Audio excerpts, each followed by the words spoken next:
तर मित्रांनो, आज मी बारामतीला आले होते, माझं एक काम होतं त्यानिमित्त. आणि ज्यावेळेस अजितदादांचा विमानाचा ॲक्सिडेंट झाला होता, जेव्हा विमान पडलं होतं त्यावेळेसचा म्हणजे आता अख्खा महाराष्ट्र त्या दुःखामध्ये होता आणि मला इकडे यायचं होतं, पण तेव्हा मला नाही जमलं. तर जिथे विमान पडले त्या ठिकाणी आज मी आलेली आहे.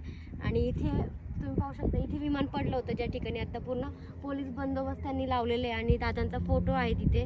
अजून मी पूर्णपणे आतमध्ये नाही बघितलंय पुढे, पण आता जस्ट एंट्री करतोय.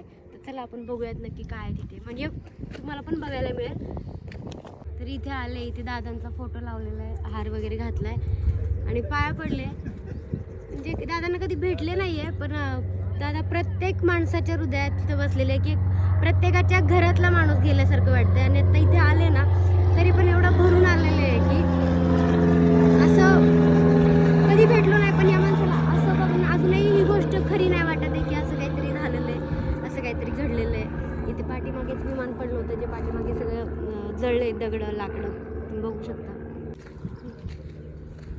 त्या ठिकाणी या ठिकाणी ही गोष्ट घडली होती, त्यामुळे इथे पूर्ण फोटो वगैरे लावलेला आहे दादांचा.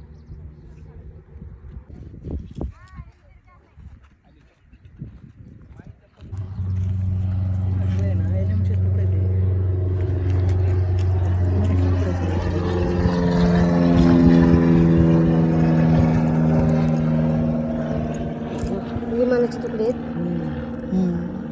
पागळे.